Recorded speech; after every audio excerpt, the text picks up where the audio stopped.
Hi everyone, thank you for tuning in to my channel again this week. So first I want to start off by saying if you like what I talk about, please subscribe and give me a thumbs up, and don't forget to hit the alert notification button, and way you will always know when I post something, which is not that often. I'm gonna try to ramp it up at least once a week. So this week I wanted to talk about two very interesting cases. It is an alien human hybrid breeding sexual encounter case. It's not abduction, not per se, because the person was returned. So some of you probably already know about the cases who follow this field, and some of you guys are probably brand new to the cases, but it's two very interesting cases. So the first case I want to jump into is the Peter Corey case, which happened in 1992 in Australia. So I came across this case a while ago. I've known about it for quite some time, but I found it again in Fate magazine that I bought. There's an article in here about it, right about here, if you can see it. And then I also heard Richard Dola talking about it on his channel because I follow him a lot. The other case that I'm going to talk about, I knew about that one for quite some time too, but I came back across it when I was listening to a podcast the other day. And the podcast I was listening to was UFOwarning.com, and he was talking about it. So we're going to get into the other one later, but we're going to do the 1992 case first. So I'm going to read. Most of it I know by heart, but I'm going to read from the book just to get to the details, just in case I don't get anything wrong or miss something. So yeah. So the article says hair of the alien, DNA, and other forensic evidence of alien abduction. Oh, let me get my glasses. I need my reading glasses, unfortunately, to read. So, a curious hair left behind by a female, possibly alien being, is the subject of Hair of the Alien by Bill Chalker. Sometime in 1992, Australian Peter Corey says that he was visited in his bed by two female aliens. Corey had had alien encounters before. This visit, however, was much more memorable. Just before the visitation, Corey had been in an accident at work. He was constantly sick, vomiting as many as 10 times a morning. On this day, he was home alone after having dropped off his wife to work, and he took to his bed. Perhaps within minutes, Corey isn't sure, he woke with a start. He woke with a start and realized that two female beings were kneeling on the bed at his side. See, in this article it said at his side, but it says that one of the beings, the blonde-headed one, is something else I read said that she was straddled over him. So Cora described them as very tall with skin that was not human. Their faces and body proportions were like human but not human. Corey believed one to be Asian with long black hair and a slightly punchy belly. The other was Nordic with long blonde, almost white hair. The Nordic creature began pulling Corey repeatedly to her breast as the Asian creature watched. Corey said that even though he resisted, the Nordic creature had incredible strength. Eventually, he doesn't know why, Corey bit her breast and swallowed something rubbery that made him cough. The aliens, he said, looked at one another in what he took to be consternation. The next thing Corey knew, the beings were gone and something was stuck in his throat. Corey then got up to urinate and felt pain in his genital region. There, tightly wrapped around his genitalia, he found a long white hair which felt more to him like nylon than anything organic. He unwrapped the hair and put it in a plastic bag. When Bill Chalker learned of Corey's experiences, he decided to investigate. Through interviews and hypnotic sessions with Peter Corey, Chalker eventually learned that this was not Corey's first encounter with these alien beings. In fact, Corey may have been visited by these two female aliens sometime 9 months prior, and there was a possibility that the Asian female was or had been pregnant. Corey still had the mysterious hair, which Chalker took to an invisible colleagues interested in UFOlogy. The scientists took bits of the hair and tested it for DNA. What they discovered was fascinating. The DNA profile of the blonde-haired sample indicated extremely rare mutations that would have indicated genetics of a person of Chinese descent.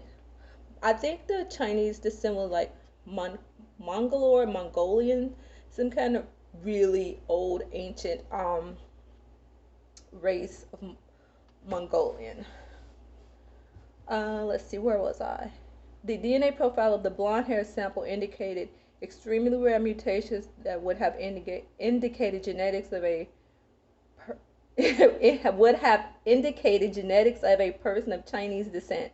Stranger still, the root analysis of the same hair indicated mitochondrial DNA of Basque Gaelic descendant. Control samples were taken from Corey's home and family, and those differentiated greatly from the supposed alien hair. Two different DNAs from one hair sample, evidence of an alien being ? Maybe and maybe not, but it's hard to argue with DNA testing. Although Chalker doesn't say for sure, he obviously would like you to believe that Corey was visited by two female aliens. Let's see.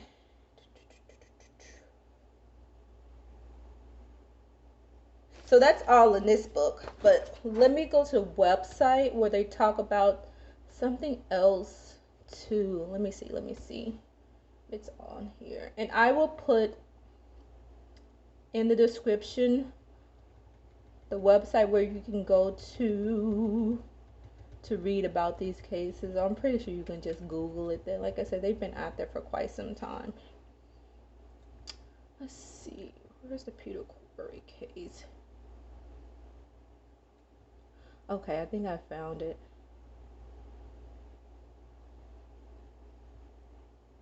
Okay, let me read a little bit on here.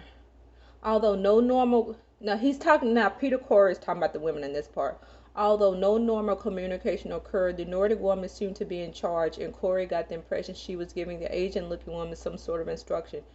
She was 6 feet tall and very strong. She tried to copulate with Peter by pulling him towards her breast, but he resisted and even bit her, which made him cough. Moments later, he looked up again, and both women were gone.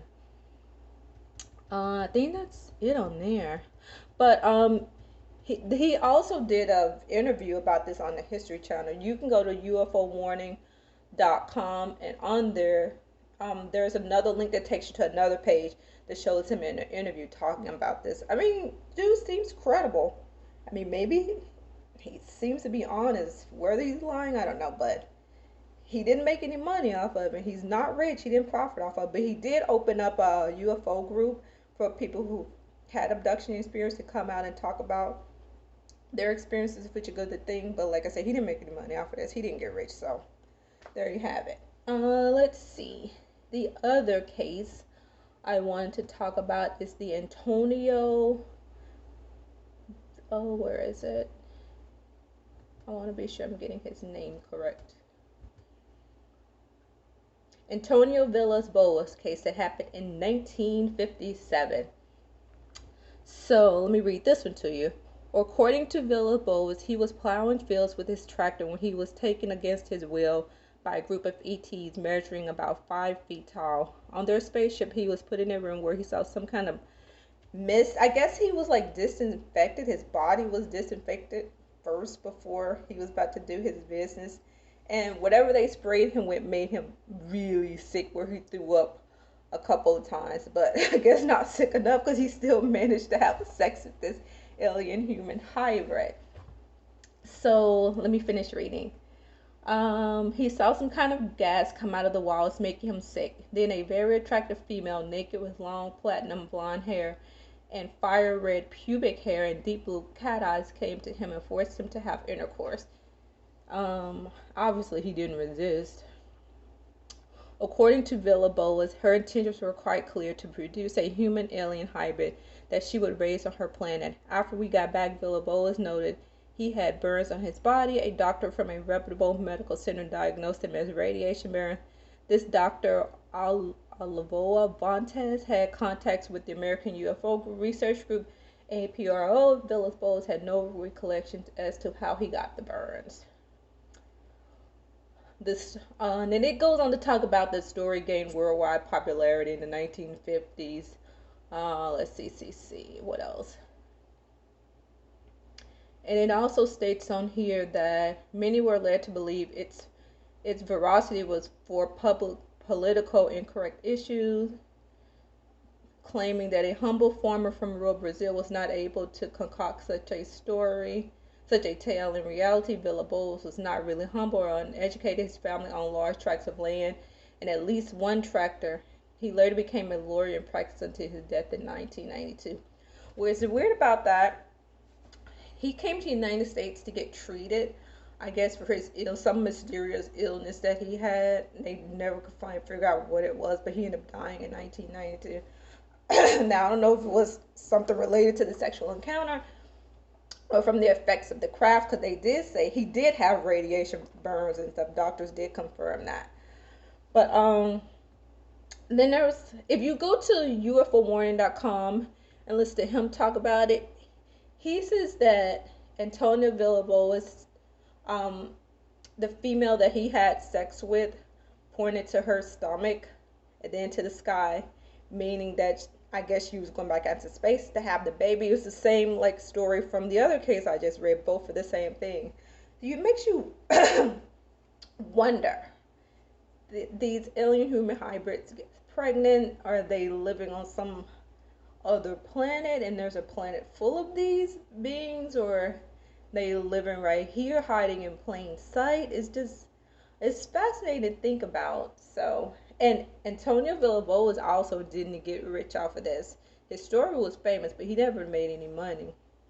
So whether his story is true or not, I don't know, because he's not around for us to ask him. Let me see if there says anything else on here.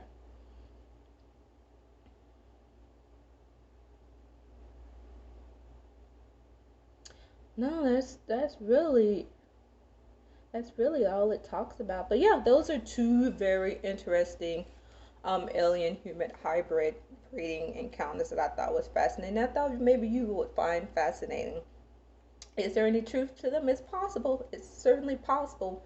We do know, at least I believe, and I'm certain that people are being taken. I've met a lot of people, such as Travis Walton. I met him at the International UFOs Congress. I followed the Betty and Barney Hill story. I followed the Pascagoula incident story. I followed I think it was the Allagash abductions up north. I followed those. So something is definitely happening to these people. They are definitely being taken for some reason. And as far as what, I do not know, but if you guys have any thoughts or ideas, drop them in the comments below. I would really appreciate your thoughts on this. It's a very interesting subject. Oh, the other thing I wanted to talk about was I was listening to Jimmy Church the other night, and I was following Richard Dolan the other night. So supposedly, Lou Elizondo claimed that he saw a 23-minute video of a UFO. He talked about this on Jimmy Church, but I didn't hear the show. I came into it late. But he saw a 23-minute video of a UFO, but he didn't give any details on it. No sources or where it came from. Whether or not we're going to see it, who knows. Then the other thing is that he talked about on Jimmy Church, and he told Richard Dolan that sometime in a month there's going to be something big coming out, supposedly from some other country. Who knows? I hate when they hype stuff up like this. Just like that UAP reporting became a big letdown. So I'll believe it when I see it. I'm not holding much high expectations on anything else coming out. Anyway, that's all I got for now. Give me your thoughts and comments below on the two stories I talked about. I would love to hear your thoughts. Bye for now.